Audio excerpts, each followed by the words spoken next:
Nós já estamos com 17h07, né? Então, bem-vindos, né? Sejam todos muito bem-vindos ao nosso encontro.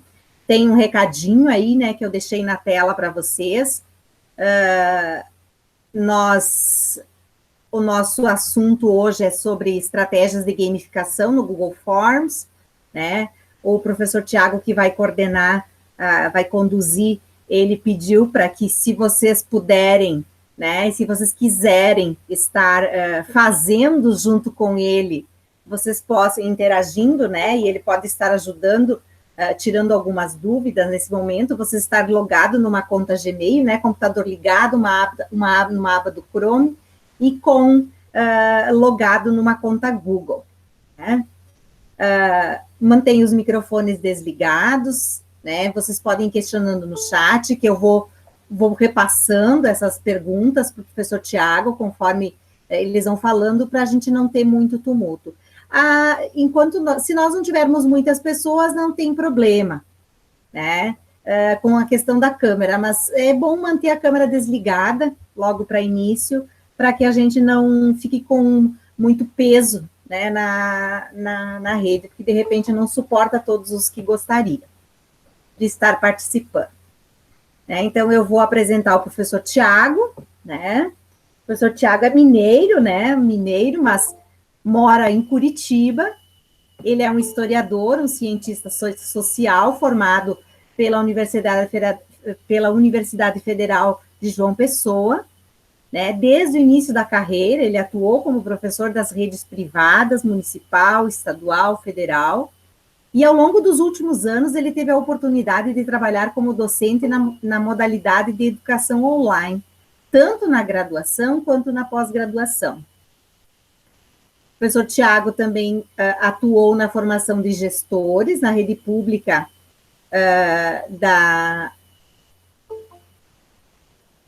Agora, professor Tiago, eu esqueci o nome do CAED mesmo, como é que é o significado da sigla? Eu acabei esquecendo de colocar nas minhas observações, depois o senhor fala, né, lá de João Pessoa.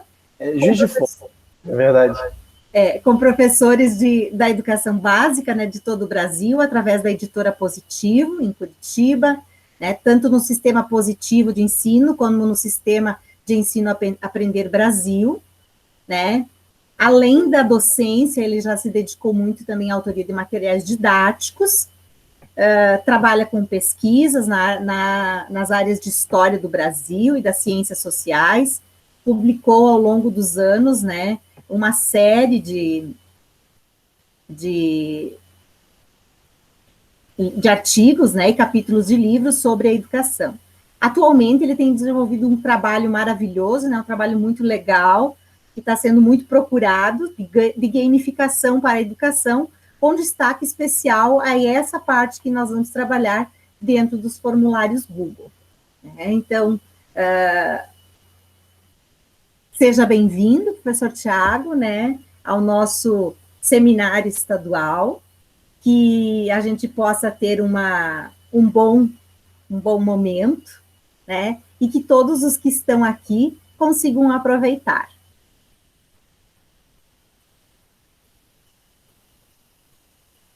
Obrigado, Adriane. Grande prazer poder estar aqui com vocês. Vocês me ouvem bem? Tá legal o meu áudio? Sim, tá bom. Professor. Tá bom. De vez em quando eu dou umas olhadas para o lado aqui, mas não estou olhando o relógio, nem nada, não. Às vezes eu olho para lá porque eu estou usando 2 monitores. Geralmente, quando eu vou compartilhar a tela, eu uso 2 monitores, assim, né, para eu não perder muitos detalhes. Então, quando eu der uma olhada para o lado ali, não é que eu estou me distraindo, não, tá? Então, a ideia da gente estar aqui hoje para compartilhar algumas ideias, então, grande prazer, agradecer a Adriane, agradecer a Dilce, a possibilidade do convite, né, e de compartilhar com vocês um pouco dessa minha experiência.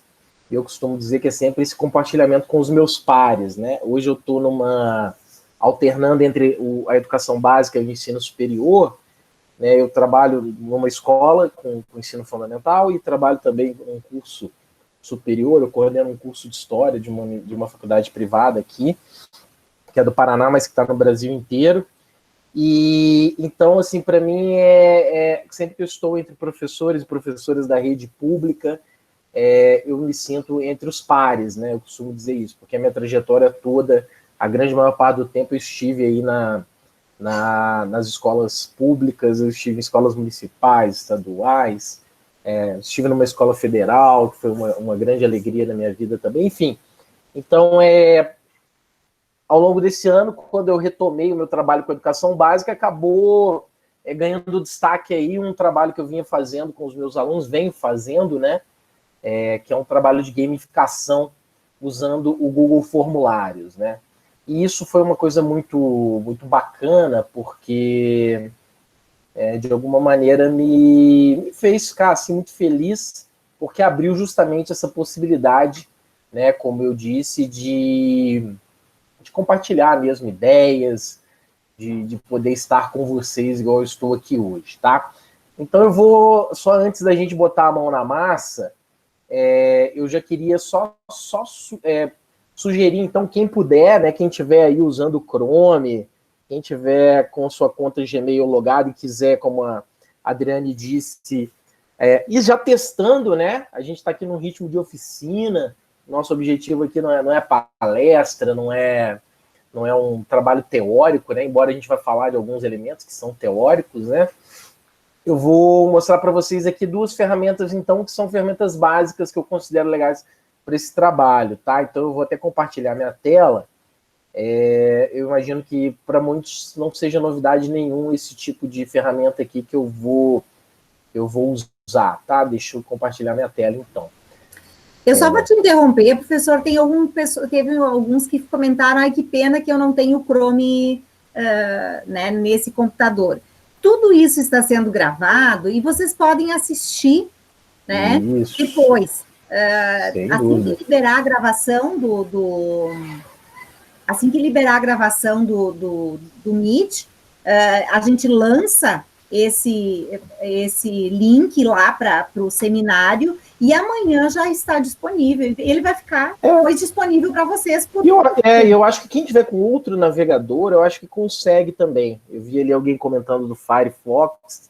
Eu acho que consegue também. A diferença é que no Chrome, né, quando você está logado no Chrome aqui, então vocês já observem aqui à direita, né, eu estou logado na minha conta pessoal, né, thiagohatz@gmail, então ele já me loga, me sincroniza com todos os recursos Google, né? Então a vantagem do Chrome é essa. Mas a gente sabe que o navegador é uma coisa que a gente escolhe de acordo com o momento, né? Então até eu mesmo que sou um Google maníaco, às vezes eu dou uma migrada lá para o Microsoft Edge quando eu estou precisando liberar memória RAM, né? Às vezes numa navegação a coisa está pesada, você está rodando um monte de aplicativo ao mesmo tempo, precisa navegar, você troca de navegador, né? A gente gosta, às vezes, de um recurso, mas não tem problema algum, né? A gente vai migrando. Então, dá para acessar pelo Firefox, sim, eu creio. Aqui, ó, que vocês vão... Né, duas ferramentas que a gente vai usar aqui. Uma das que são, digamos assim, mais interessantes para esse momento aqui é o Google Jamboard, né, que eu gosto muito de usar para esse tipo de ferramenta. Então, quem quiser ter aí o Google Jamboard aberto aí, é uma boa ferramenta. O meu aqui tem bastante coisa, eu uso bastante, é uma ferramenta minha cotidiana de aula, tá? E também o Google Formulários, né? Então, você pode ou procurar o Google Forms aqui nos seus aplicativos Google aqui, ou você pode simplesmente, né, para quem não tem salvo aí, dá um Google, né, escreve Google Forms aí, que ele já vai te dar aqui um link, né, você acessa esse link aqui, né, ir para formulários Google, ele vai te dar lá a sua página inicial, certo? Então deixa essas duas abas aí abertas, que elas podem ser úteis aqui ao longo da nossa conversa, tá? Bom, basicamente, gente, quando a gente fala em gamificação, vou voltar aqui um pouquinho, né?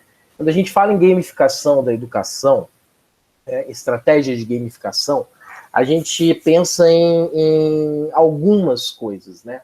Obviamente que a palavra jogo, ela vem de imediato na nossa cabeça, tá? Depois eu vou compartilhar um material com vocês em que tem algumas referências, textos, coisas para quem quiser aprofundar sobre a leitura. Mas, basicamente, a palavra game é a palavra mais forte quando a gente fala nesse tema, né? Então, quando a gente fala em games, a gente está falando de todo tipo de jogo. Ou seja, todo tipo de jogo que pode, de alguma forma, se relacionar ou não com o mundo da educação. Certo? Então, eu tenho jogos eletrônicos, eu tenho, sei lá, posso ter um simulador de voo, eu posso ter um jogo de console, um jogo de arcade, os diferentes tipos de jogos. Então, quem gosta de jogo eletrônico, vai já imaginar vários tipos. Mas também tem outros jogos, que não são necessariamente jogos eletrônicos, jogos de tabuleiro, jogos de carta, todos eles. Tem uma expressão em inglês, essa é uma área que tem muita expressão em inglês, eu particularmente não gosto muito das expressões em inglês, porque elas, muitas vezes, elas nos confundem um pouquinho, né? Mas é uma expressão que é assim, game-based learning, né? Esse nome game-based learning é uma expressão que a gente usa quando a gente pega jogos que efetivamente podem ser inseridos como estratégia de aprendizagem. Esses jogos que não foram criados com um intuito educativo. Alguém conseguiria aqui rapidamente no chat colocar para mim uma ideia de um jogo que pode ser usado no processo educacional, no processo pedagógico, mas que não necessariamente foi criado para ser um jogo educativo? Quem criou esse jogo não estava pensando na sala de aula? O Minecraft acabou virando, legal, imagem e ação, banco imobiliário com educação financeira. O pessoal tá... E o pessoal já está atento a coisas mais recentes, né? E se a gente pensasse um jogo muito antigo? Torre de Hanoi, olha só. Boa lembrança. E se a gente pensar xadrez, o xadrez talvez seja um dos mais clássicos, né? O xadrez a gente ensina desde raciocínio lógico, de pensar estrategicamente, a gente ensina arte, né? O professor de arte da escola que eu trabalho, no ensino fundamental, está trabalhando com os alunos o projeto das peças. Então, a percepção bidimensional, né? O baralho, escova ou escopa. Tem muitas variações regionais, né, dos nomes dos jogos, né? Eu, particularmente, não sei quais são esses jogos aí de baralho. Trilha. Então, vocês estão trazendo... O que vocês estão trazendo são coisas que a gente chama de game... que a gente chama de game-based learning. Ou seja, é o jogo que eu consigo trazer para a escola, né? Independente dele ter sido criado ou não. Então, estratégias de gamificação podem envolver esse tipo de jogo. Tem uma coisa também que o pessoal usa muito hoje, que se chama serious games, ou seja, traduzindo bem direto, assim, são jogos sérios. Que é? Vamos pensar o seguinte, se você vai fazer uma vacina, igual a gente está lá brigando agora para achar a cura, né? Não a cura, mas uma vacina para esse novo coronavírus aí, uma das tarefas que envolve, por exemplo, a busca por uma vacina é a questão do DNA, não é isso? Então, por exemplo, os pesquisadores lá, no início, eles estavam decodificando o código genético do vírus, né? E estavam, inclusive, disputando qual era o centro universitário e acadêmico na Europa, nos Estados Unidos, no Brasil, quem fazia mais rápida a decodificação genética. Isso envolve códigos e envolve cálculos. Então, você pode, por exemplo, criar um jogo em que você convida as pessoas a inserir dados e fazer cálculos nesse jogo. Mas o objetivo final é um objetivo sério, vamos colocar assim. Então, isso que a gente chama aí de jogos sérios, de serious games, em que você cria desafios, mas que são desafios relacionados a algo efetivamente sério, né? Então, você usa, na verdade, uma estratégia de gamificação mais para atrair as pessoas, né? Isso foi muito comum, por exemplo, em redes sociais e sites de compra. Foram os primeiros a adicionar a famosa barra de progresso, já viram? Quando você vai preencher o teu perfil num site, numa rede social, Quem começou com isso foi o LinkedIn. Imagino que muitos aqui devem ter lá sua continha no LinkedIn, o seu perfil, né? O LinkedIn percebeu lá que o usuário, quando começava a preencher, ele não terminava. E aí eles foram tentando pesquisar, porque as pessoas elas percebiam o quê? Que parecia que nunca acabava o processo de preencher o perfil completo. E o LinkedIn queria que a pessoa copiasse, preenchesse o perfil completo, ela criou uma barra de progresso. Então a barra de progresso, você está aqui, 3 de 10, 4 de 10. E aí, então, eles inseriram uma estratégia que a gente chama de estratégia de gamificação. E que eu quero que vocês já tenham na cabeça, talvez aqui, aqueles que já trabalharam, depois até podem colocar no chat, né? Quem já trouxe, já usou algum tipo de estratégia de gamificação, de jogos em geral na sala, né? Pode colocar no chat aí para a gente ter essa noção. Mas vocês vão perceber ao longo da experiência com gamificação e jogos que a ideia do progresso, observar o seu próprio progresso, é uma coisa muito, muito importante nas estratégias de jogos, certo? Tem uma outra coisa também que eles chamam de advergames, né? Às vezes você entra lá num site e ele te propõe um pequeno desafio, mas é para você acessar um determinado outro lugar do site, por exemplo, né? Então, os advergames têm mais a ver com publicidade. Às vezes ele abre lá uma publicidade de um alimento, de uma coisa que você tem que fazer um pequeno desafio, clicar, derrubar um bonequinho, né? Simula às vezes um joguinho, tipo um Minecraft ou um joguinho de Tetris. E aí você faz lá, gera uma marca e avança alguma coisa dentro do próprio site. Os advergames, então, são esses joguinhos que estão mais ligados à propaganda, divulgação institucional, certo? E, por fim, a gamificação, né, propriamente dita, que é quando você cria o jogo, né, quando você pega o seu componente curricular, as situações de aprendizagem, quando você pega habilidades e competências do seu componente curricular, insere, né, transforma aquilo num desafio para propor aos seus alunos um jogo. E esse jogo ele pode ter o que a gente chama de gamificação explícita ou gamificação implícita, certo? São duas formas de gamificar. Como o próprio nome diz, autoexplicativo, né? A gamificação implícita é aquela que você cria uma atividade em que, embora você use estratégias de jogo, o jogo em si não está claro para o aluno. Então, eu vou dar um exemplo. Você mostra para o aluno um desafio, tem uma barra de progresso, e você, por exemplo, oferece ao final algum tipo de incentivo, que pode ser uma premiação, como, por exemplo, uma medalha. Quando eu digo medalha, eu estou dizendo uma medalha virtual. Ou então ele consegue desbloquear alguma coisa, receber alguma coisa, não é isso? Então, essa é uma gamificação implícita. E a gamificação explícita é quando você já anuncia que aquilo é um jogo.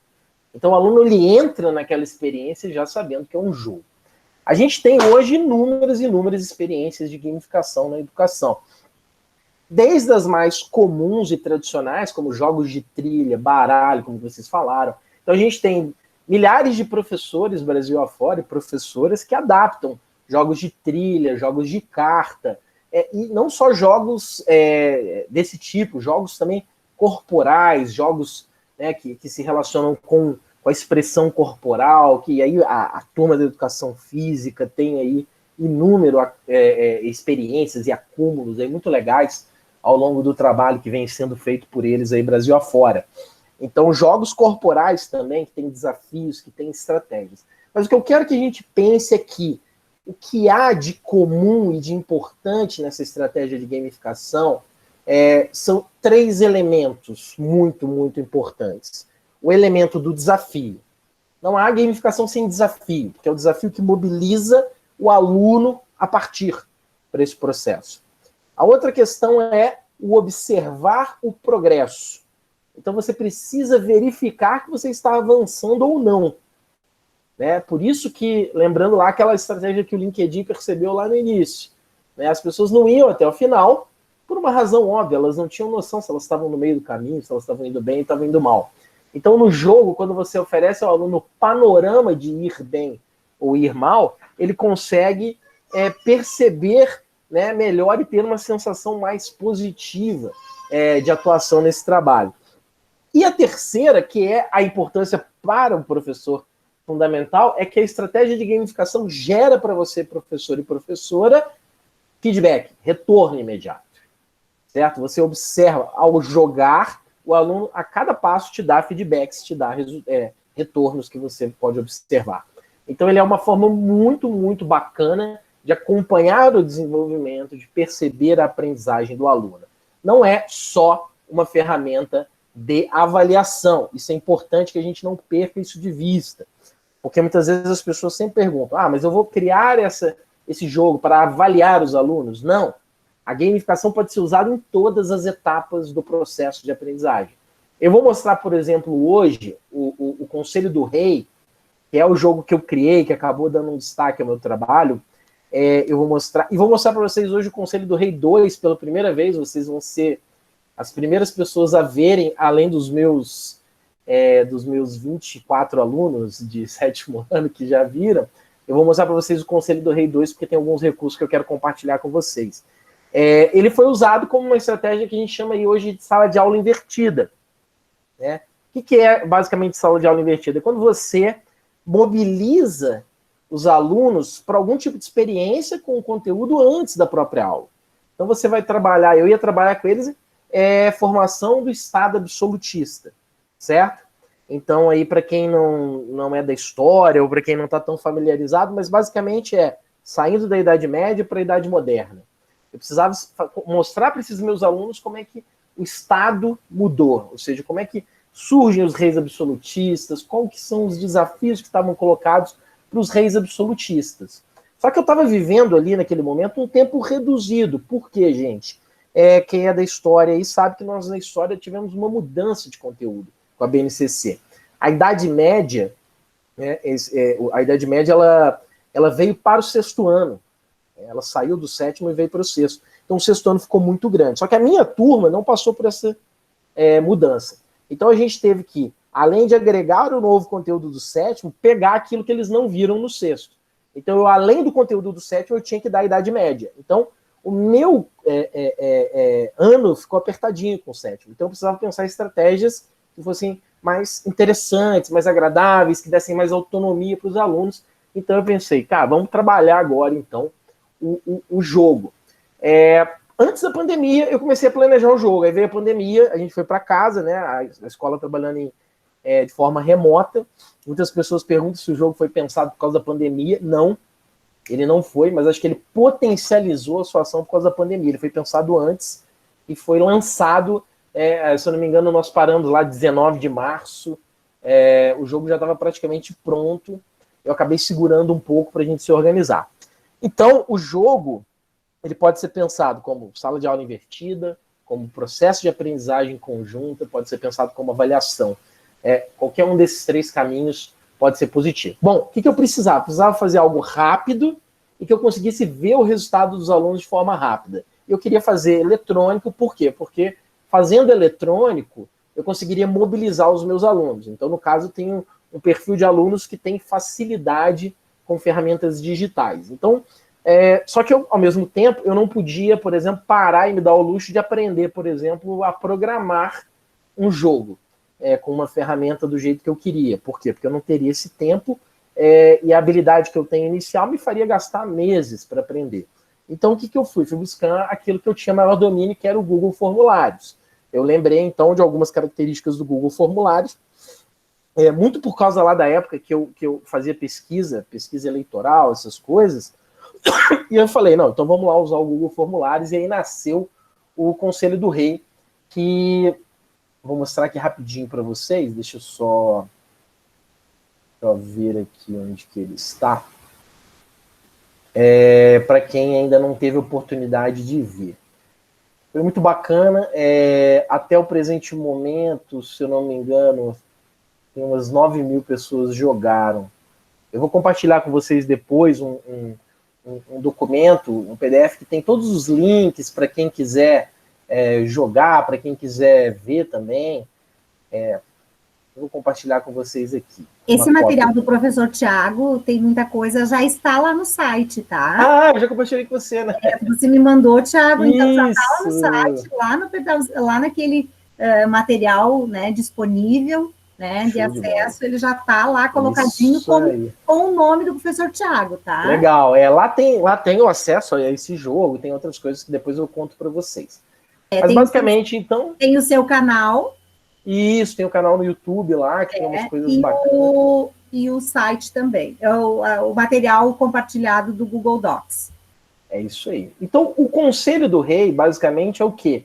ele é um jogo, é uma gamificação explícita, onde eu já convido o meu aluno a se imaginar no lugar de um conselheiro da monarquia do Estado Nacional dele. Primeira coisa em história é o seguinte: se eu identificasse para você é um conselheiro do rei de Portugal, eu já iria induzir o aluno a tentar entender uma lógica muito específica, né? Então, o que eu criei? Isso é uma das coisas que talvez seja mais legal para a gente pensar gamificação. É exercitar a nossa criatividade, a nossa capacidade de criar narrativas, né? Então, assim, é soltar a imaginação mesmo, né? Então, o que eu pensei? Não vou identificar o país. O que eu quero? Eu quero trabalhar com eles conhecimentos básicos, habilidades e competências que são mais gerais, que eles vão precisar para entender o assunto. Então, eu não preciso dizer que é do rei de Espanha, do rei de Portugal, por exemplo. Então, eles são conselheiros de uma monarquia, de um Estado nacional. Então, eles vão ajudar um rei absolutista a trilhar o caminho de poder na Europa do século XVI. Ao longo das próximas páginas, você terá que tomar algumas decisões e dar sua opinião sobre assuntos. Então, essa é a ideia. Então, o aluno ele começa, né, inserindo o nome dele, tal, obviamente, tal, vou colocar aqui o meu, e eu vou criando, então, narrativas. Percebam como que é o processo importante aqui nisso, né? Então, você precisa sempre identificar quais são as situações de aprendizagem que você quer levar para o aluno e como que você pode transformar essa situação de aprendizagem em um desafio. Então, por exemplo, eu queria que o aluno começasse a entender qual era o desafio que os reis tinham na hora de escolher, se eles iam ser reis mais carismáticos ou reis mais autoritários no sentido de afirmar a sua força e o seu poder, certo? Então eu precisava colocar essa questão. Para quem gosta do assunto, sabe que esse é um assunto muito forte no final da Idade Média. Por isso que surgiu lá o Príncipe de Maquiavel, o Leviatã do Thomas Hobbes, né? Isso é o assunto do momento. Como que é? É melhor ser amado, é melhor ser temido, é melhor reprimir os seus adversários, é melhor cultivar os seus amigos, né? E aí começa, ó. Os senhores feudais não têm mais poder. O clero, a burguesia e a nobreza se unem para dar apoio às monarquias. O plano é o seguinte: dar o máximo de poder ao rei para que ele consiga manter a ordem social e a paz. Dessa forma, a economia pode melhorar. Você, na categoria de conselheiro do rei, precisa opinar sobre algumas questões. O que eu já tinha falado para os meus alunos? Ó, vocês vão jogar um jogo e vocês têm que tentar se imaginar no contexto histórico. Não é com a cabeça de hoje. Então, tentem explorar ao máximo os conhecimentos históricos que vocês têm para que vocês possam imaginar-se no lugar do conselheiro. Não é para pensar com a cabeça de hoje. Senão você vai ser anacrônico e vai errar. Senhor conselheiro, eu como rei preciso demonstrar poder. Na sua opinião, como eu devo agir em relação ao povo e aos meus adversários? E aí ele tem, então, duas alternativas, certo? Você pode escolher duas possibilidades de resposta. Senhor rei, acredito que vossa majestade deve investir em sua imagem e carisma. Procure tratar as pessoas com amor e carinho e elas serão gratas, por consequência, obedientes. Ninguém terá coragem de conspirar contra o senhor. A outra opção de resposta é: senhor rei, defendo que vossa majestade haja de forma enérgica contra tudo e todos que ousarem conspirar contra o seu poder. Neste momento de nossa história, é melhor ser temido que amado. Não podemos arriscar que a ordem social seja colocada em risco. Pessoal, e aí, vocês no lugar de conselheiros e conselheiras do rei, vocês responderiam o quê? A primeira ou a segunda? Vocês diriam para investir na imagem e no carisma ou agir de forma enérgica contra tudo e contra todos? A primeira ou a segunda possibilidade?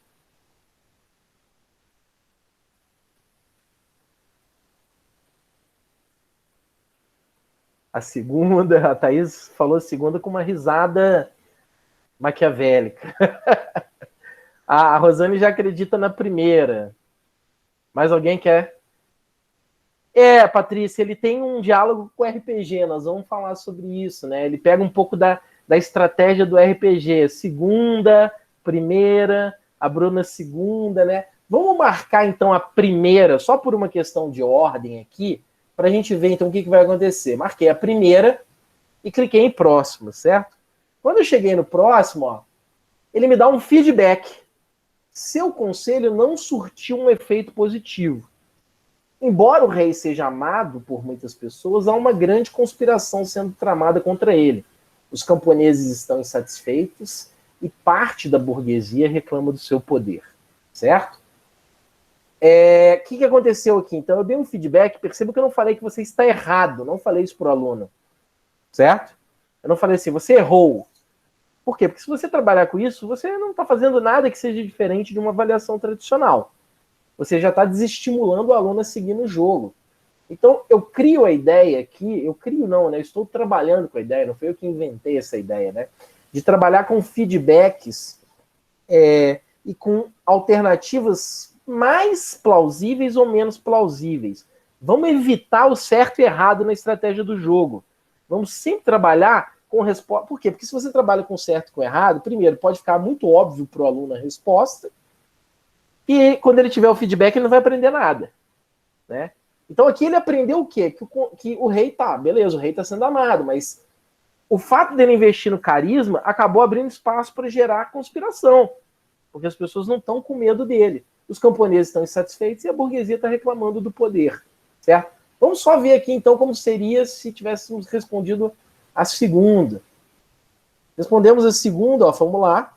Né? Então, vamos lá, haja de forma enérgica. Parabéns, seu conselho ao rei surtiu efeito. Ele agiu rapidamente e conseguiu derrotar inimigos e estabelecer um círculo de alta confiança. Os adversários que sobraram não ousam conspirar contra seu poder. Aqui, o que acontece? Abriu para mim conversar com os meus alunos sobre o pensamento de Maquiavel e de Thomas Hobbes.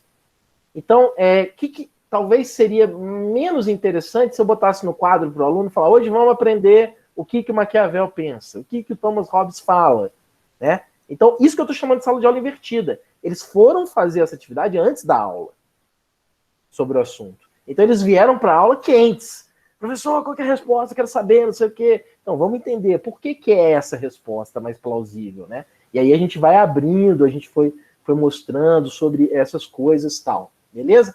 E por aí ele vai, né? Ele vai, aí depois ele vai, aí a reunião com o Conselho do Rei agora conta com a presença da alta cúpula da Igreja Católica e etc. Bom, o que eu quero mostrar para vocês? Quero mostrar para vocês algumas outras estratégias também dentro dela, antes da gente partir para o formulário, né? Para vocês entenderem então, porque eu acho que vocês já perceberam. O aluno, ao dar respostas diferentes, o que ele tem? Feedbacks diferentes. Esse é o grande segredo da atividade, que é o que todo mundo quer entender. Como é que a gente já vai chegar lá, beleza? Eu já vou mostrar como é que a gente faz os feedbacks diferentes. Então eu tenho aqui, ó, o Conselho do Rei, parte 2. É que vocês, como eu disse, além dos meus alunos, vocês são os primeiros a verem. Eu criei até uma versão externa, que é justamente a versão que eu vou compartilhar o link para quem quiser jogar também, tá? Então, no Conselho do Rei, parte 2, expansão ultramarina europeia, a coisa continua. O que eu fiz? Eu peguei as ideias dos alunos. Os alunos, pô, professor, investe mais em imagem, cria mais possibilidades, né? E eu fui trazendo, então, mais imagens, né? Então, eu já fui tentando criar climas, né? Para vocês terem uma ideia, eu fiz até um negócio que, deixa eu ver se eu acho aqui, peraí. Eu fiz até um teaser. Você vê como que a gente vai ficando... O teaser é um trailer, né? Deixa eu compartilhar com vocês, né? Para deixar... Porque eles estavam doidos, né? Esse cara disse, professor, quando é que vem o Conselho do Rei 2?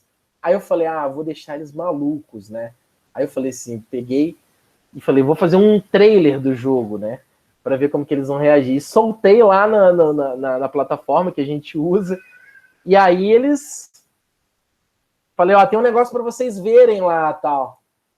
E aí eles entraram lá e tava esse vídeo lá.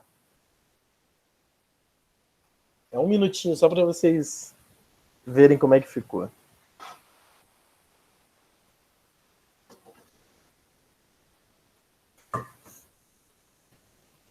Tudo isso foi feito com um banco de vídeos gratuitos, tá? As pessoas perguntam, nossa, professor, mas como que você filmou isso tudo? Você foi lá na Europa? Não, nunca fui na Europa. Eu só peguei os vídeos do Pixabay, que é um banco de vídeos gratuitos que você pode usar.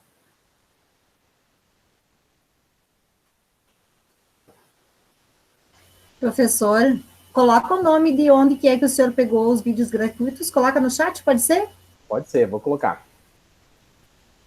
Deixa eu só... Tem que ser no outro monitor aqui, porque no outro monitor eu não tenho teclado. Então isso pode ser uma estratégia legal de você criar um clima com os alunos, né? Então isso é uma coisa legal também, de você sempre... E os alunos sentem também vamos dizer assim, um carinho, né? Uma espécie de se sentem privilegiados ali, né? Na coisa do carinho. Vou colocar aqui o Pixabay é um grande banco de imagens gratuitos e vídeos gratuitos, tá? O que eu quero mostrar para vocês aqui? Então, ó, dessa vez a reunião do Conselho do Rei conta com a... Não, esse aqui é o Conselho 1. Tô me confundindo, ó. O ano é 1490 e você é convocado pelo rei para opinar sobre uma proposta que veio de um estrangeiro. Trata-se de um navegador de outra nação que, embora tenha experiência em rotas pelo mar Mediterrâneo, navegou apenas uma vez pelo Oceano Atlântico. Algumas pessoas dizem que ele é muito bom, mas outras temem por sua inexperiência. O navegador quer convencê-lo de que é possível navegar em direção ao horizonte para encontrar um novo caminho para as Índias. Então aqui é o conselheiro do rei, então você como conselheiro do rei tem que opinar. O rei recebe um navegador estrangeiro ou não recebe o navegador? Ele recebe o navegador já que pode ser uma boa oportunidade de sair na frente, encontrar outra rota para a Índia, ou não recebe, já que é importante que os recursos da coroa sejam só gastos quando houver certeza plena de que uma viagem é possível. E aí, recebe ou não recebe o navegador estrangeiro? Vocês receberiam um navegador estrangeiro ou não receberiam? Aconselhariam o rei? Quem que arrisca? Recebe, Rosane? Recebe? Aí tá todo mundo ousado, hein? Então nós vamos marcar aqui, só porque vocês falaram, vamos marcar que não recebe. Só para a gente ver o feedback, né? Acho que todo mundo percebeu, e se você tiver um conhecimento prévio, a gente sabe que Cristóvão Colombo e Américo Vespúcio, que fizeram viagens pela Espanha, eram genoveses, né? Não eram espanhóis. Mas se o aluno então recebe, igual eu tive alunos que, mas acho que não devemos gastar o dinheiro sem saber, né? O aluno ele entra tanto no clima do jogo que ele se sente dono do dinheiro do rei, né? Se ele marcasse o que a gente chama menos plausível, ele viria para cá, ó. O feedback, então, menos plausível, ó. Seu conselho amenizou uma preocupação do rei, mas gerou outro problema. A maioria do conselho seguiu seu voto e Vossa Majestade não recebeu o navegador estrangeiro. Isso deixou mais tranquilo no primeiro momento, mas acabou despertando interesse de outras nações. A notícia que chegou a você é que o navegador está indo em direção ao seu vizinho oferecer uma proposta ainda mais tentadora a seus adversários. Antes que isso aconteça, para que você siga no jogo, precisa superar um desafio. Então, o que eu criei nessa versão do jogo? Além das perguntas mais plausíveis ou menos plausíveis, possibilidades de desafios, quando ele erra. Então, por exemplo, aqui, ó, para não perder a confiança de Vossa Majestade, você precisa apresentar a ele algo que o faça ficar animado. O mercador árabe trouxe artefatos tecnológicos para vender, mas infelizmente não fala o seu idioma. Você sabe que um astrolábio pode ser extremamente útil, mas não tem como perguntar. Observe os artefatos e escolha o astrolábio. Então, para ele retomar o caminho do jogo, ele vai ter que descobrir qual dos três é o astrolábio, certo? Então, se ele marcar a correta, alguém arrisca? Qual é a opção? Qual é? A gente tem aqui uma bússola, um astrolábio e um sextante marítimo, né? Muitas vezes a gente confunde o sextante náutico com o astrolábio, certo? Então, se ele marcar aqui a opção 2 corretamente, né, ele vai avançar, o que vai acontecer? Boas informações valem ouro. Vossa Majestade está muito feliz e autorizou que você siga ajudando na construção dessa grande navegação que está por vir. Mas agora as coisas podem ficar ainda mais desafiadoras. Aí, o que eu criei aqui? Aqui eu criei uma situação que é a seguinte, ó. Ao invés de colocar alternativas, eu falei, vamos deixar o negócio mais complicado? Para adentrar a sala dos mapas é necessário uma senha. Um velho serviçal do castelo, que tem muita estima a você, ele deixou uma dica. Descubra o ano que o cartógrafo Henrique Martelo Germano chegou a Florença. Essa pode ser a senha que abre a porta da sala dos mapas. Aqui, como vocês vão observar, ó, não tem opção de marcar X nem nada. É só a resposta. E aí, quem que consegue descobrir para nós? Que ano Henrique Martelo Germano chegou a Florença? Alguém sabe de cor? Não, né? Ninguém sabe de cor, pelo amor de Deus, né? Se tiver alguém aqui que sabe de cor, Nossa Senhora, hein? Aqui, obviamente, que eu estou abrindo espaço para o aluno pesquisar no Google. E não há problema algum. Por quê? Porque nós precisamos estimular os alunos a usar as ferramentas de pesquisa digital. Né? Alguém já foi lá? 1523, que ele chegou a Florença? Opa, não. O tio Google sempre ajuda. A gente tem que ensinar o aluno a usar o Google, né? Não reprimir o uso, né? Então tem uma data estimada da presença de Henrique Martelo Germano em Florença.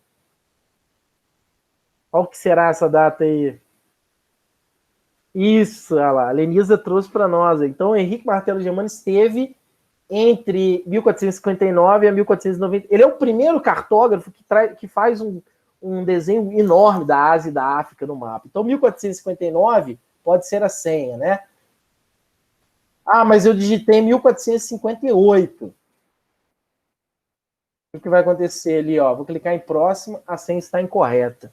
Eu vou ensinar para vocês como vocês fazem isso no Google Maps, no Google Maps, no formulário. Então, 1459, beleza?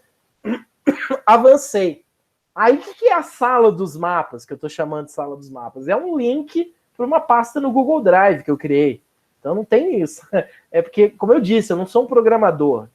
Se você conhecer alguns games do cara que é programador, ele vai montar isso num site. Nós não somos programadores, né? Então, o que eu fiz? Para dar início à viagem, você precisa observar os mapas disponíveis. Em um deles há uma mensagem que pode ser muito útil. Com base nela, você deverá organizar um comunicado ao rei e ao comandante da expedição. Para entrar, acesse o link e veja os mapas. Então, é uma pasta no Google Drive. Ele vai clicar. Quando ele entrar lá na pasta do Google Drive, vai aparecer vários mapas, né? Que é a sala dos mapas. Né? Ele pode organizar aqui em grade, né? E ele vai ter que encontrar, então, nesses mapas da época, informações, né? Informações que batam com aquilo que eu estou procurando, né? A pergunta é uma mensagem que pode ser útil, né? E aí, então, o aluno vai ter que procurar. Aqui ele vai ter que procurar. Obviamente que para essa primeira experiência deles, eu fiz algo que é bem útil, bem fácil de identificar, que foi nesse mapa aqui. Então, aqui nesse mapa, eu coloquei ali uma pequena mensagem, que a viagem pode ser muito longa, redobre os mantimentos, certo? A partir disso, então, ele tem aqui, ó, para encontrar aqui, a viagem pode ser muito longa, redobre os mantimentos, ele vai avançar. E por aí vai, tá? Outras formas de desafio também que eu coloquei para tornar a gamificação um pouco mais agradável, deixa eu mostrar para vocês. Também para estimulá-los a usar recursos como, por exemplo, o Google. A ideia é que, ó, contato secreto vindo do norte da África deixou um bilhete que pode ser muito útil nesse momento, mas é necessário traduzi-lo para que possa descobrir o teor da mensagem. Então eles vão ter que ir lá. Muitos nunca tinham usado o Google Tradutor. Eles acabaram, então, usando o Google Tradutor pela primeira vez aqui, tá? Gente, eu já mostrei bastante coisa, vamos lá, então, para entender como é que funciona, né? Como é que funciona o troço na prática. Eu vou mostrar primeiro como é que funciona, para depois falar como que eu planejo, eu acho que é mais legal, né? Então, vamos abrir aqui um novo formulário, só para vocês identificarem, então, como é que a gente vai construir esse processo, para quem nunca fez. Então, tá aqui o formulário do Google, né? Então, o formulário, para quem nunca usou, ele vem com esse recurso de perguntas e respostas. Então, aqui, em respostas, você vai ter sempre a síntese das respostas que os seus alunos derem. E aqui, em perguntas, você tem uma série de possibilidades de ferramentas, né? Você pode desde configurar esse formulário para que os alunos tenham que deixar um e-mail, por exemplo, coletar endereço de e-mail. Você pode, por exemplo, querer que o aluno faça login. Então, se você tem alunos que têm o hábito de usar um e-mail, estão mais inseridos digitalmente, você quer ter um controle maior, pode. Então, tem várias configurações, desde a apresentação, a barra de progresso, que a gente fala tanto. Né? Você pode configurar ele no formato de teste, que pode dar um feedback imediato para o aluno. Tem várias configurações, tá? Essas vocês podem explorar também, cada um tem um jeito de fazer. Mas o que eu quero aqui explorar é entender, então, a questão do feedback, né? Como é que vai funcionar o feedback para o aluno, certo? Então, eu vou pegar aqui, vou copiar daqui uma das perguntas para ficar mais fácil, para eu não ter que ficar escrevendo, né? Então, vamos lá. A pergunta é essa primeira pergunta, né? Então, eu inseri lá a primeira pergunta no meu jogo, né? Criei lá a minha primeira pergunta e vou criar as alternativas, certo? Então, até aqui não tem muito mistério, né?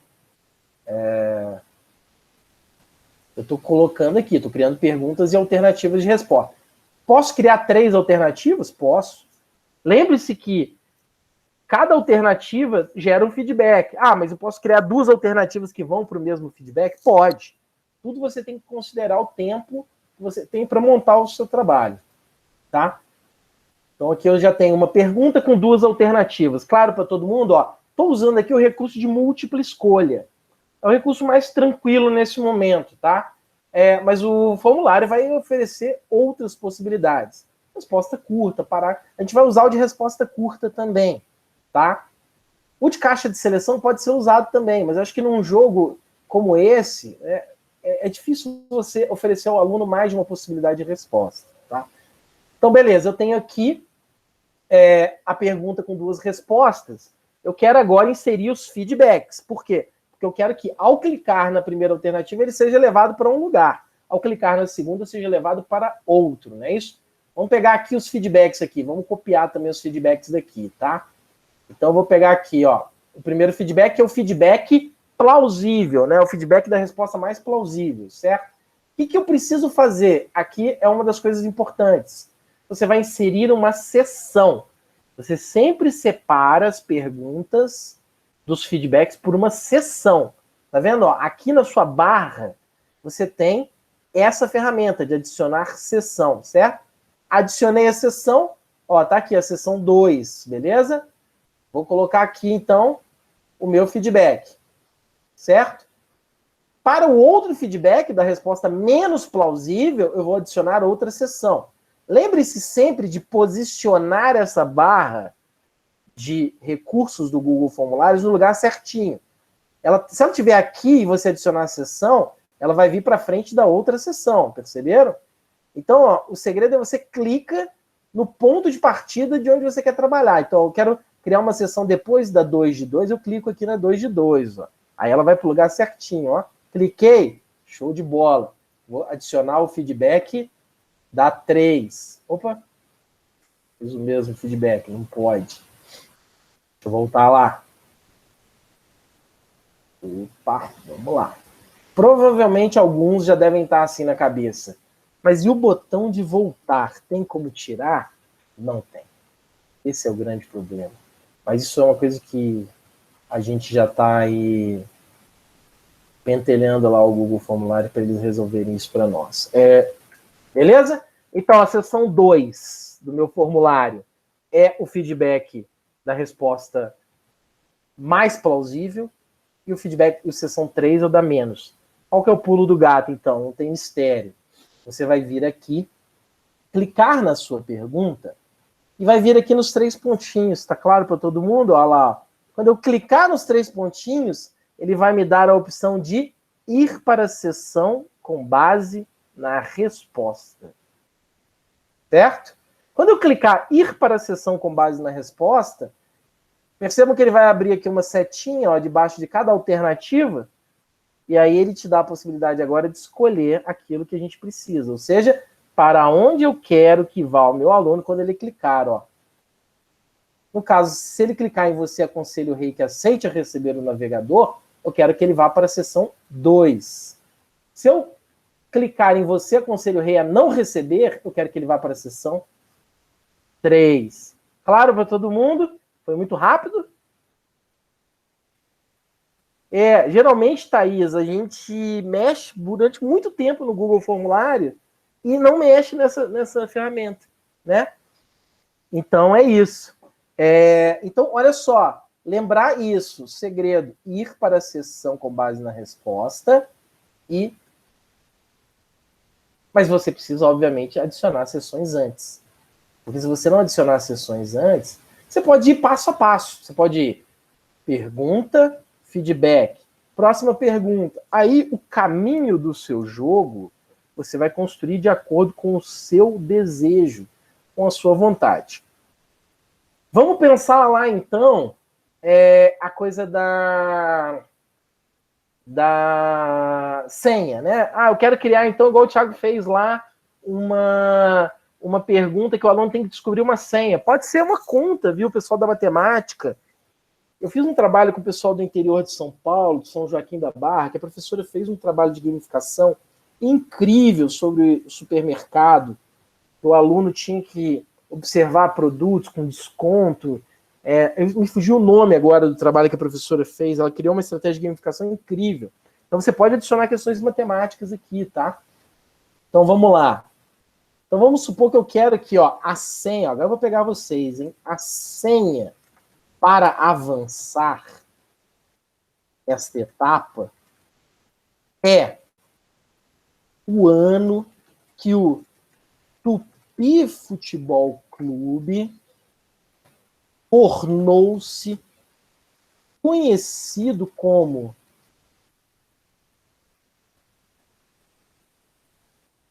Fantasma do Mineirão. E a Letícia disse que pode ser um sinônimo ou verbo. Perfeito, Letícia, é isso aí. É esse raciocínio que a Letícia está trazendo que você vai fazer para o seu componente curricular. Como é que eu transformo o conhecimento, a habilidade ou conteúdo geral em desafio? E aí, aqui no caso, eu quero uma senha, não é isso? Então, o que eu vou criar aqui? Eu vou escolher resposta curta, certo? E aí, vocês já descobriram o ano? Vocês não sabem de cor, gente? Mas, vocês não estão sabendo nada de futebol. Véio. Então, o ano que o Tupi Futebol Clube tornou-se conhecido como Fantasma do Mineirão.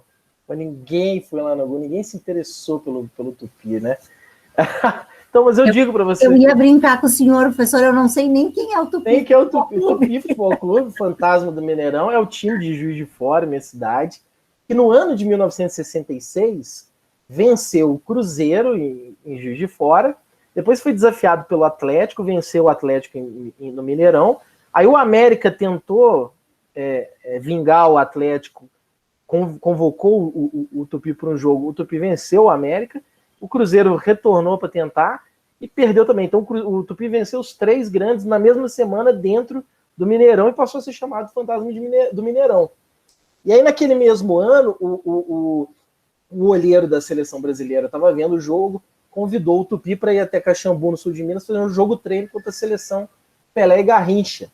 E aí o Tupi empatou em 1-1 com a seleção Pelé e Garrincha. Isso é um grande feito do meu time, certo? Você deve, Janaína, marcar como obrigatória. Tem que marcar, exatamente. Muito importante sua lembrança. Então, a senha é 1966. O que eu vou colocar aqui? Ó? Cliquei nos 3 pontinhos, eu vou escolher validação da resposta, certo? Então, aqui, ó, a minha resposta, o que eu quero que ela seja? Um número? Eu quero que ela seja um texto? Eu quero que ela seja um comprimento, uma expressão regular? Eu quero que ela seja, nesse caso, um número. É um número maior que? Não, eu quero um número igual a 1966. Aqui, no caso, eu posso criar um texto de erro personalizado. Né? Eu posso dizer, você errou, tente novamente. Certo? E aí, o aluno, então, vai ter que digitar aqui 1966. Certo? Como a professora Letícia colocou o sinônimo, o verbo, aí ela colocaria o quê? Vamos supor, né? Ela colocaria aqui texto, e aí no texto ela teria que escolher se ela quer um texto que contém, não contém, certo? Então ela pode colocar aqui exatamente, né? Se ela estivesse trabalhando com, como é conhecido o Tupi Futebol Clube, aí ela colocaria aqui como Fantasma do Mineirão. Lembrando que aí, no caso, maiúsculas e minúsculas vai interferir, certo? E aí você vai ter que, então, no comando de atividade, especificar para o aluno. Por exemplo, no Conselho do Rei 2, o último desafio, eles têm que descobrir O desafio para a viagem sair é o nome de uma das estrelas que compõem o cinturão da constelação de Órion, e essas estrelas são importantes para a navegação, né? E aí muitos se bateram porque escreviam com letra maiúscula e tal, e eu botei lá minúsculo. Então aqui no caso o texto contém Fantasma do Mineirão. Se ele escrever o Fantasma do Mineirão, já vai aceitar. Se ele escrever o glorioso Tupi de Juiz de Fora, conhecido como Fantasma do Mineirão, vai aceitar, certo? Então você vai criar essa... Aqui também pode ser um endereço de e-mail ou uma URL, nesse caso vai usar. Para quem por exemplo, da matemática, igual a gente estava falando, tem a expressão regular também, que aí você pode criar correspondências e identificar qual é o padrão. Aí são várias possibilidades que você vai ter, né? Quem é da matemática também vai ter essas coisas aqui, ó, maior, você pode, pode ser um número inteiro, entre, diferente, menor ou igual, né? Então, por exemplo, eu quero maior ou igual a, aí você escolhe qual é o número. Então tem várias possibilidades aqui, certo? Aqui nesse caso você cria, então, a senha.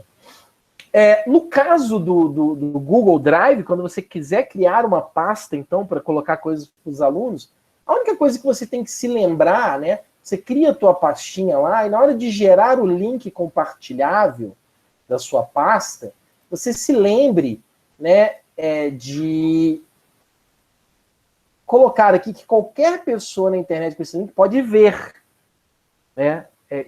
Não se esqueça de não habilitar para edição, porque senão alguém pode entrar na tua sala dos mapas e apagar o mapa sem querer, né?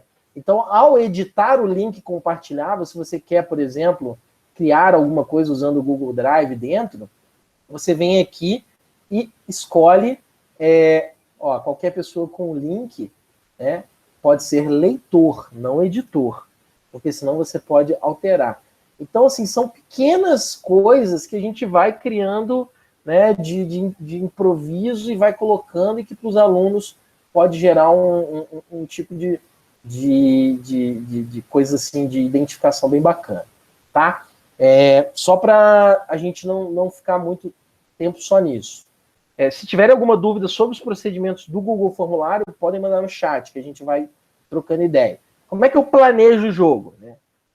Como é que eu planejo? Isso que eu acho que é o mais importante, né? Então, eu uso o Google Jamboard. Por que eu falei com vocês do Jamboard? Eu gosto muito do Jamboard, para quem não conhece, é um recurso que o Google criou por causa de um hardware que eles têm. O Google vende uma tela, né? Derrubei alguma coisa aqui.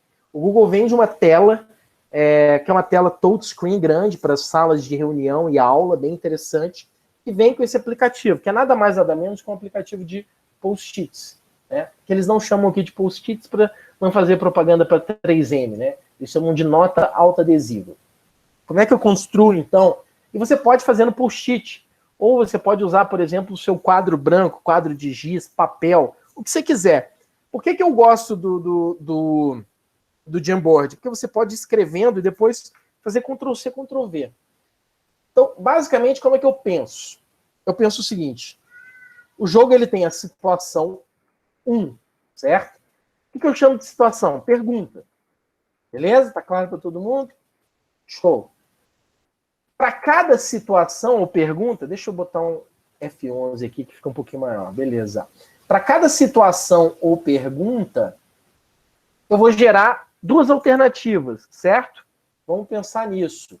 2 alternativas. Vamos botar de rosa aqui.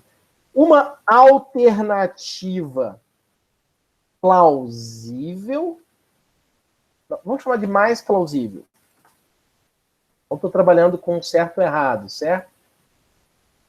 Vamos duplicar para ganhar tempo. Uma alternativa menos plausível. Beleza?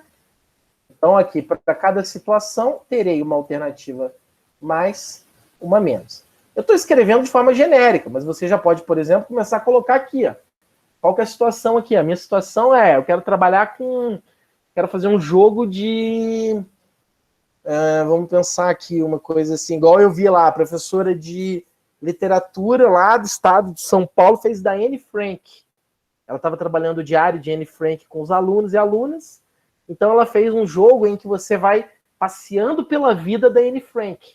Você tem que responder questões, você passando por questões de coisas que ela gostava, de presentes que ela gostaria de ganhar, né, coisas da vida dela. Então você vai digitar aqui, você vai escrever aqui. Né? Bom, para cada alternativa eu tenho um feedback. Eu posso chamar, por exemplo, de feedback, né, positivo. E o outro, eu não gosto de chamar de feedback negativo. Eu chamo de feedback e ajuste. Difícil. É um feedback negativo, porque não tem feedback negativo. Isso aqui é um jogo de aprendizagem, né? Beleza? Então aqui, ó, eu já estou planejando. Então aqui eu já criei minha primeira pergunta. A primeira etapa do meu jogo já está criada.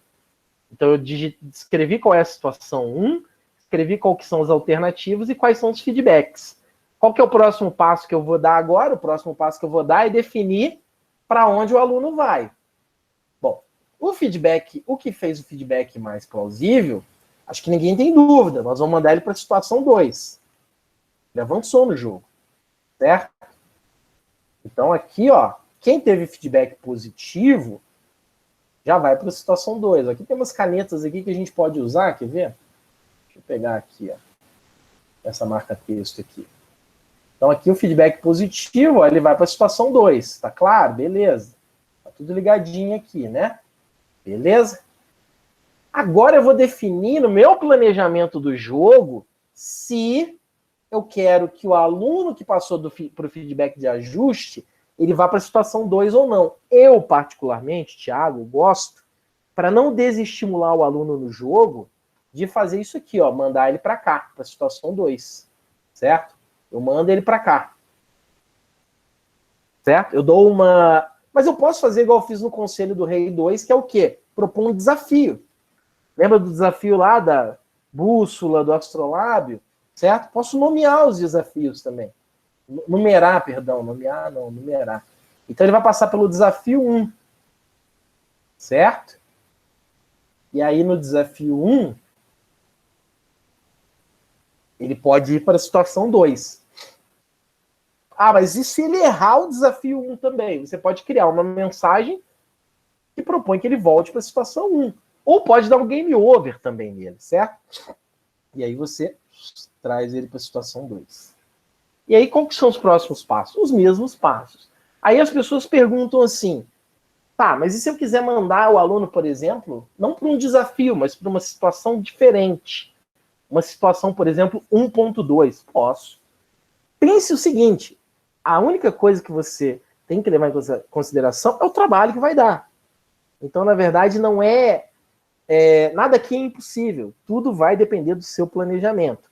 E aí eu digo o seguinte, primeira tentativa do jogo meu durou 4, 5 dias para tentar montar e deu errado no final, porque quando eu cliquei num lugar, ele foi para o outro e não ia certo. Depois que eu pensei em botar no papel, muito por quê? Porque eu estava vendo uma experiência de gamificação no PowerPoint. Talvez alguns aqui já devem conhecer, né? O PowerPoint permite que você faça experiência de gamificação também. Aí eu pensei, putz, quando você olha o PowerPoint, você vê que está desenhado dessa forma. Falei, então vamos pôr no papel. Vamos pôr no Jamboard, aqui no caso na tela, certo? Então, a minha sugestão quando eu falo de usar o Jamboard é justamente para que vocês pensem esse processo de planejamento. No meu entendimento, se você consegue pensar situação por situação, e sempre eu pensar a situação alternativa, posso ter mais de uma alternativa? Posso ter mais de uma alternativa plausível. Poderia ter aqui, ó, poderia colocar aqui. Quer ver, ó, alternativa plausível 2. Né? Vamos supor, quero tornar o jogo mais complexo. Alternativa plausível 2. É mais plausível, né? Eu coloquei plausível, né? Mas é mais plausível. Beleza, alternativa plausível 2 vai levar para o feedback positivo também. Certo? Então você vai criando características e mais características para o seu jogo.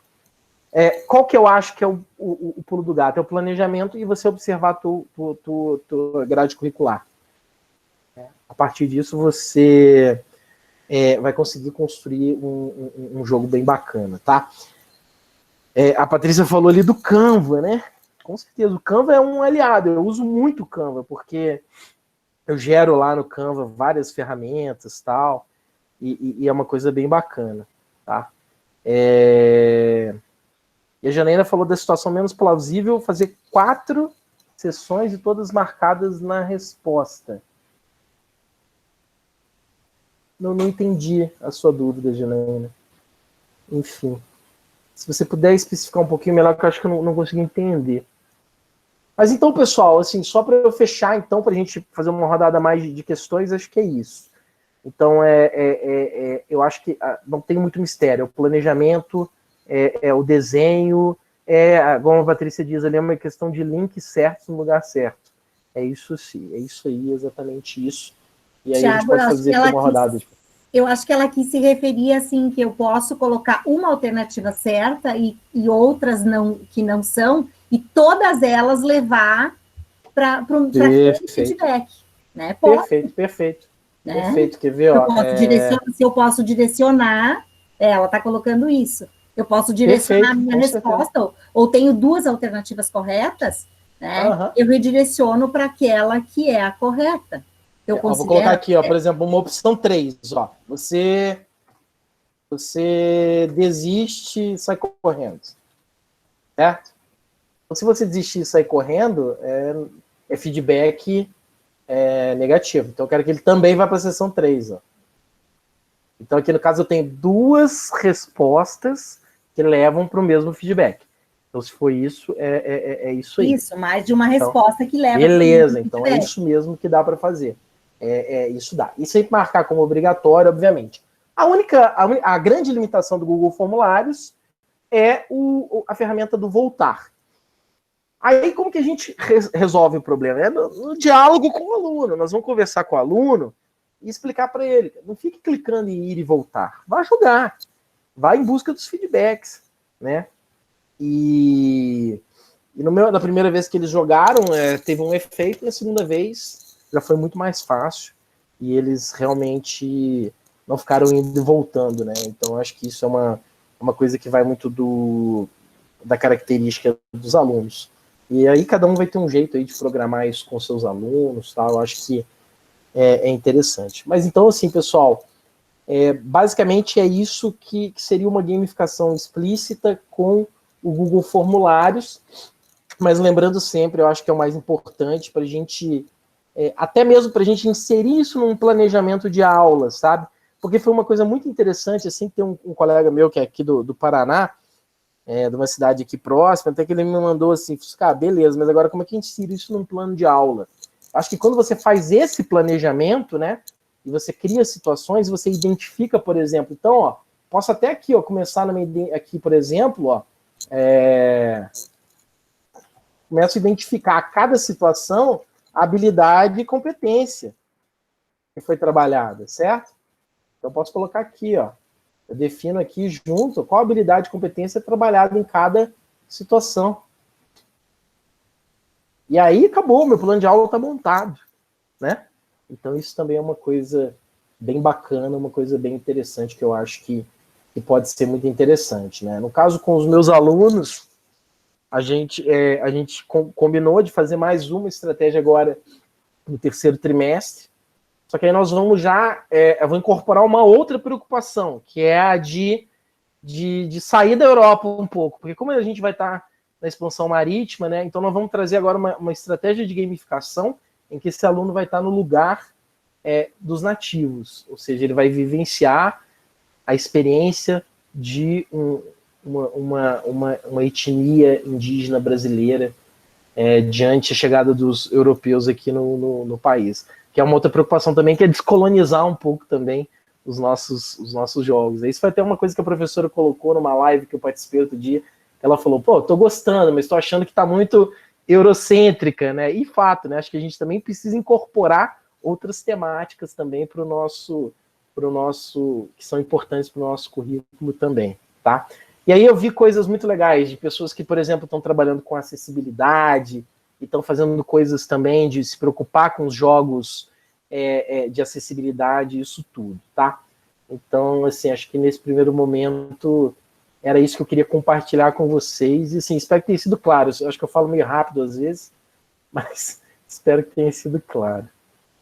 Não, muitos elogios para ti aí, Tiago. E a Denise, ela pergunta há quanto tempo você está utilizando esses recursos, Tiago?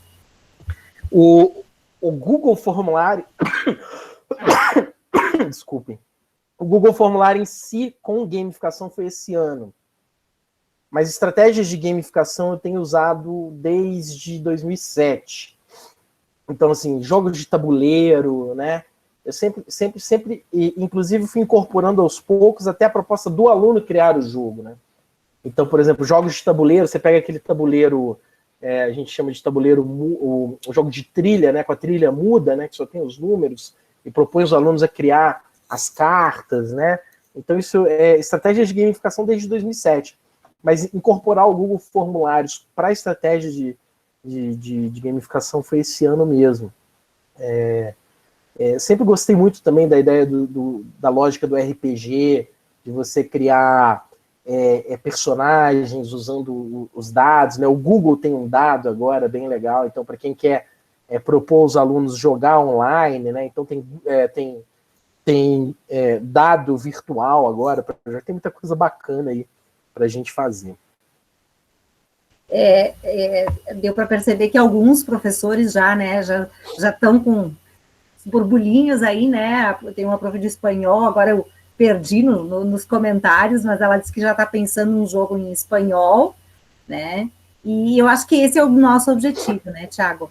Mostrar para as pessoas que existem algumas possibilidades. Eu trabalho com o Google Formulários também há algum tempo, mas nunca imaginei que eu poderia criar um jogo, né? Minha formação acadêmica é matemática, né? Então a gente fica... A matemática, eu acho que eu vi que tem alguns professores, eu acho que até é mais objetivo para você criar alguma coisa, né? Porque estatística, né? Agora está falando, uma matemática financeira, algumas coisas, porque são coisas mais exatas, diferentes da história, né? A história tem toda uma contextualização, né? É claro que a gente também pode contextualizar um período histórico dentro da própria matemática, né? Mas... Claro, dá para fazer coisas muito legais. Criar narrativas, tem elementos da etnomatemática, né? Dá, por exemplo, para fazer coisas interdisciplinares, né? De você, por exemplo, pegar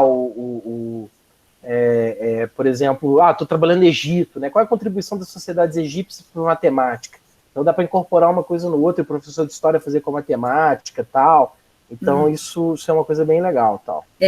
O Márcio, ele é um aluno da licenciatura de computação aqui do nosso polo, né? Ele coloca, né, que é uma criação do jogo sem necessário ter utilização de uma linguagem de programação, né? Que é uma coisa simples, que já tem algumas programações aí dentro do próprio formulário, e não precisa ter todo aquele conhecimento matemático, né? Tu precisa só da lógica, né? Que é o que você precisa. E você apresenta uma outra ferramenta que eu não faz muito tempo que eu aprendi a manusear, que é o Jamboard, né? O Jamboard é maravilhoso, não só para os post-its, mas para você que está dando aula online agora, ele tem como é que a gente chama, não é pincel, aquele que ilumina, né? Sim, a caneta laser, né? A caneta laser, desculpa, é um branco da hora. Né? Ele tem um laser, você pode pôr, enquanto você está dando uma aula online, né? Você pode colocar um Jamboard com a página do livro que você está utilizando, enfim, você tem várias opções que você pode fazer. Né? Ele é um quadro, né? Na realidade, o Jamboard é um quadro que está online, disponível online. Exatamente. Aí para nós, né? Deixa só uma coisa que eu esqueci de compartilhar com vocês anteriormente, ó. Tem um grupo bem bacana, um grupo chamado Interpretar e Aprender, que eles estão fazendo um trabalho bem legal. Eles começaram essa semana a fazer um trabalho, que é esse site aqui, ó. Vou compartilhar com vocês aí já no até para vocês colocarem lá, tá? Se você quiser colocar lá, Adriane, depois no site lá que os professores têm, né, para disponibilizar materiais, que é chamada Aventuras Pedagógicas, que é justamente para reunir estratégias de gamificação, tá? Então eles já estão colocando aqui chamadas aventuras, né? Então tem vários aqui, ó, já tem aqui a Tribo dos Zoes, a Crise de Julho, o Cerco de várias pessoas, o conselho, eles colocaram Conselheiro do Rei, mas é Conselho do Rei, depois eu vou falar com eles. E eles vão separar aqui ao longo com temas, tá? Tá aqui inicialmente mais de história, mas a ideia aqui é ir ampliando. Então talvez aqui também seja um lugar legal para vocês conhecerem outros jogos também que outras pessoas fizeram, né? Então tem bastante coisa legal usando o Google Formulário também. Eu vou compartilhar aqui, mas não tem muito mistério não, aventuras pedagógicas, eu compartilho aqui no chat para quem quiser, tá?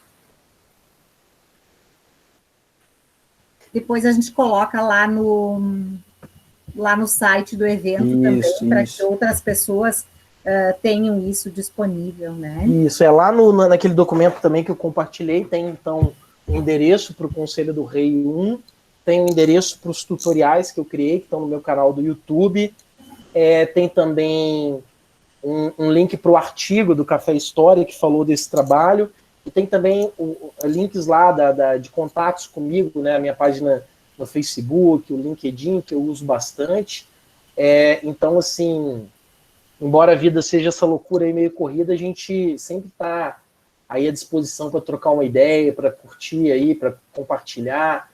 Então, sempre que vocês quiserem aí, dá um toque lá, vamos trocando ideias. Eu estou sempre publicando coisas, né?